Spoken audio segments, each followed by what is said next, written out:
बिस्मिल्लाहिर्रहमानिर्रहीम, अस्सलाम वालेकुम। मैं हूं फैसल अली। पाकिस्तान में जल्द या वदेर बहरहाल इलेक्शन होंगे और इन इलेक्शन के लिए तमाम सियासी जमातें अपनी तैयारियां भरपूर तरीके से शुरू कर चुकी हुई हैं।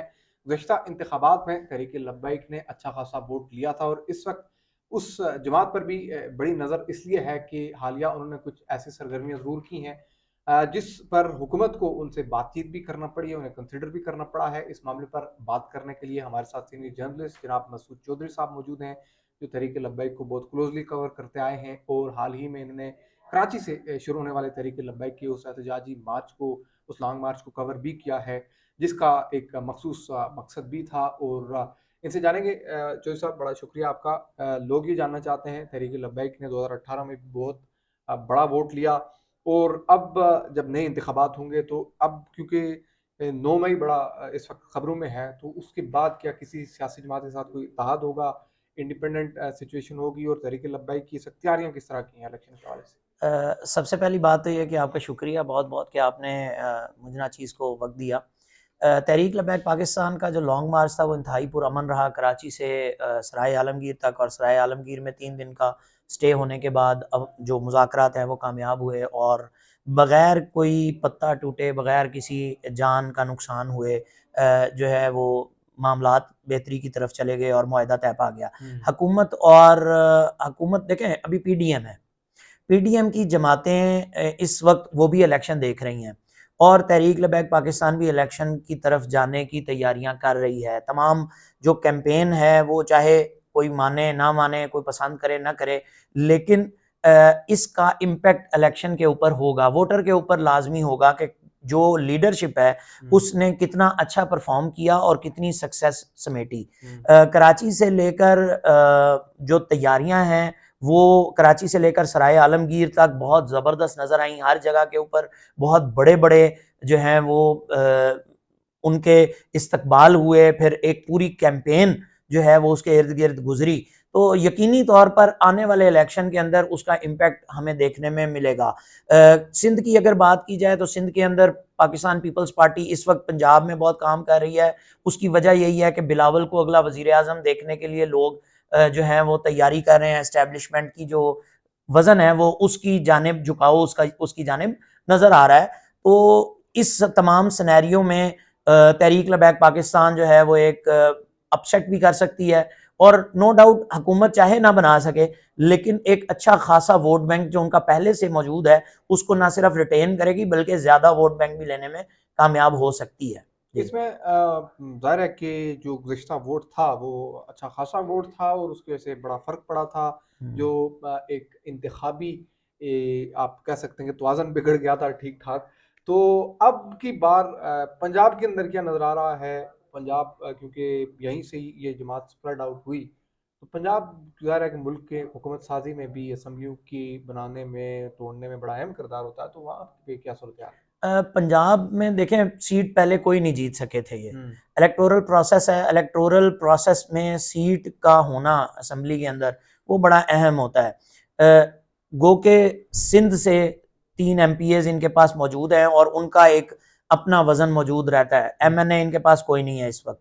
अभी पंजाब के अंदर बहुत मैसिव रैलीज जो है वो कंडक्ट हुई हैं, उनकी वीडियोस रिकॉर्ड के ऊपर हैं, आपको नजर आई। जो मैंने खुद ऑब्जर्व किया वो भी एक मैसिव जो है वो गैदरिंग्स मौजूद थी। एक कंटेनर के ऊपर सादा क़यादत है, साद हुसैन रिजवी साहब यंगस्टर हैं और उनके यंग होने की वजह से भी लोगों का एतमाद उनके ऊपर है। पाकिस्तान का एक बाकायदा एक तबका है जो यंग है, नौजवान है, और ये जो चले हुए कारतूस कह लें या जो पुराने सियासतदान कह लें जो हमेशा से जीत के पॉलिटिक्स के अंदर आते हैं और हमेशा से नजर आते हैं, उनको जो टक्कर देने वाली एक जमात है वो इस वक्त नजर आ रही है। तो आने वाले वक्त में ये तो वक्त फैसला करेगा। ज़ाहिर है अवाम ने वोट देना है। अवाम जिसको वोट देंगे वो ही नंबर गेम में सबसे आगे नजर आएगा। लेकिन पंजाब के अंदर तीसरी सबसे बड़ी जमात तहरीक लबैक पाकिस्तान बाकायदा कंसिडर की जा रही है। अब इस वक्त जो इलेक्टेबल्स की पॉलिटिक्स एक तरफ होगी, इस्तेहकाम पाकिस्तान पार्टी बनाई गई है, दूसरी जानब जो है वो पीटीआई अपना एक वोट बैंक है जिसको रिटेन करने की कोशिश करेगी, जबकि नून लीग और पीपल्स पार्टी जहां पर सीट एडजस्टमेंट करेगी या जो भी करेगी, तो वहां पर भी हमें तीसरी जो बड़ी पार्टी जो है वो तहरीक लबैक पाकिस्तान नजर आ सकती है। अच्छा, इसमें कुछ ऐसी जमातें भी हैं जो थोड़ी बहुत हमख्याल हैं मजहबी हवाले से या कुछ नज़रियाती एतबार से, उनके साथ कुछ कोलैबोरेशन हो सकता है, इत्तेहाद हो सकता है। और फिर अहम ये कि जो सिंध के अंदर 3 एमपीएज़ हैं, कोई ऐसी कानून साज़ी में उन्होंने इनपुट दिया जितना अरसा वो रहे, और कुछ ऐसा नतीजा निकला आया अभी तक? जी, पिछले 4 से 5 कानून साजियाँ ऐसी हैं जो कि बाकायदा तौर पर तहरीक-ए-लिबाक पाकिस्तान के एमपीएज़ ने दी। हमने उसे रिपोर्ट भी किया। ख़त्म नबूवत के मामले से मुताल्लिक मस्जिदों के अंदर अज़ान का मामला था। फिर उसके बाद जो अभी रिसेंटली ये जो बजट पेश हुआ है उसके अंदर बहुत सी इनटेक है जो उनकी मौजूद है। फिर उसके अलावा उससे पहले जो स्कैंडल्स हैं, बड़े स्कैंडल्स, फाइनेंशियल स्कैंडल्स, उन पर भी तहरीक-ए-लिबाक बात करती रही है। अभी जो ये रिसेंटली पंजाब के अंदर जहाँ तक आपने बात की कि पंजाब में आने वाले वक्त में कैसे वो अपने आप को डिलीवर करते हैं, ये एक उनके ऊपर एक जाहिर है एक सवालिया निशान है। और ये उनकी जब डिलीवरेंस आएगी, जब वो डिलीवर करने में कामयाब होंगे, देखें ग्राउंड के ऊपर इत्तेहाद किसके साथ होता है, कब होता है, किस तरह से होता है, ये वक्त बताता है। लेकिन जो मैं मिजाज को समझाऊं, जाहिर है जब आप किसी के साथ किसी की रिपोर्टिंग करते हैं तो आप मिजाज को समझते हैं। तहरीक लबैक पाकिस्तान के मिजाज के साथ, और तहरीक लबैक खुद किसी मेन स्ट्रीम पॉलिटिकल पार्टी के मिजाज के साथ चलने को तैयार नहीं नजर आती। उनका कारकुन कहीं भी नजर नहीं आता कि उनका कारकुन ये समझता है कि वो खुद सीट विन करने की पोजीशन में होता है और रहता है। और अगर धांधली ना हो, उनका ये सोचना है, उनका ये मानना है कि अगर धांधली ना हो, जुर्लू ना फिरे, या जिस तरह से रात को धुंध चाहती है कोई धुंध ना चाहे, हल्के अगर ओपन रहे, तो तहरीक लबैक पाकिस्तान ज्यादा अच्छा परफॉर्म करने में कामयाब होगी बनिस्बत पिछले इलेक्शंस के। लास्टली साद रिजवी साहब की शख्सियत की वजह से कितना डिफरेंस है? पहले तो उनके वालिद से उनकी मौजूदगी में एक डिफरेंट अप्रोच थी, डिफरेंट तासर था। ये एक तासर लोगों में है, ज़ाहिर है कि लोगों की एक अप्रोच होती है, थोड़े सीनियर बंदे के लिए मुख्तलिफ अंदाज से सोचा जाता है। ये यंग आदमी है, इनके हवाल से आवाम के अंदर आपने किस तरह का रुझान देखा?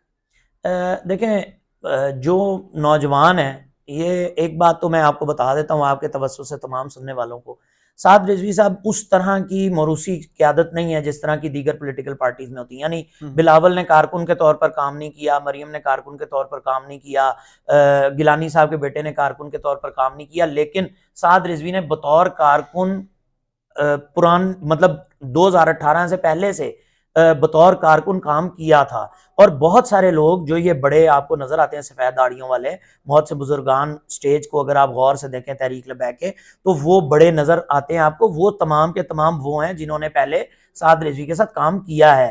तो वो साद रिजवी की अपनी पर्सनैलिटी चूंकि कारकुनान होने की वजह से दीगर कारकुनान का उनके ऊपर ट्रस्ट है, जिसकी वजह से लोग उन्हें पसंद भी करते हैं और उन्हें ओन भी करते हैं, उनके साथ मिलते भी हैं। अभी ये जो कैंपेन हुई है, ये जो रिसेंट कैंपेन है, इसके अंदर साद रिजवी के साथ हर बंदा खुद मिला है। जब कोई भी कारकुन किसी के साथ भी खुद मिलता है, किसी भी लीडर के साथ, तो जो दरमियान में तबकात होते हैं, जो तहफुजात होते हैं, वो उठ जाते हैं और उससे कारकुन का मजीद ट्रस्ट भी जो है वो डेवलप होता है। तो ये ट्रस्ट अभी भी कायम है। वोट में कितना कन्वर्ट होता है ये आने वाला वक्त ही फैसला करेगा, जाहिर है। लेकिन बज़ाहिर उनकी पॉपुलैरिटी का ग्राफ बढ़ा है, और सिर्फ उनकी पॉपुलैरिटी का ग्राफ नहीं बढ़ा बल्कि पार्टी की पॉपुलैरिटी का ग्राफ बढ़ा है। मैं यहाँ पर आपको एक और भी फैक्ट बता दूं कि ये पहला लॉन्ग मार्च था जो साद रिजवी साहब ने जिसको हेड किया है। इससे पहले वो बतौर कारकुन ही हेड करते रहे हैं, लॉन्ग मार्च कोई इससे पहले उन्होंने हेड नहीं किया था, सिर्फ शिरकत की थी। तो इस लॉन्ग मार्च के जो रिजल्ट्स हैं, जो मुज़ाकरात हैं, जो दीगर बहुत सारी चीजें हैं, जो बहुत से अहम अमूर हैं, उनके फ्रूट्स जब बेयर होंगे तो वो पब्लिक के अंदर किस तरह से डिलीवर होते हैं, जाहिर है मैसेज है, मैसेज जिस तरह से पब्लिक तक कन्वर्ट होता है वो फिर उसी तरह से उसका जवाब आएगा। जी थैंक यू वेरी मच जी, सीनियर जर्नलिस्ट जनाब मसूद चौधरी, जो तहरीक लब्बैक और दीगर मजहबी सियासी जमातों समेत पाकिस्तान की बड़ी सियासी जमातों को क्लोजली कवर करते हैं। इनसे आने वाली नशिस्त में मज़ीद तफसीलात आपके सामने रखेंगे। बहरहाल इलेक्शन में अब की बार ये बड़ा अहम है कि गुज़श्ता इंतखाबात में एक अच्छा खासा फ़र्क डालने वाली तहरीक लब्बैक जो है वो कुछ अपसेट करेगी, कुछ डिफरेंट करेगी। अगली वीडियो में होगी मुलाकात। अल्लाह हाफ़िज़।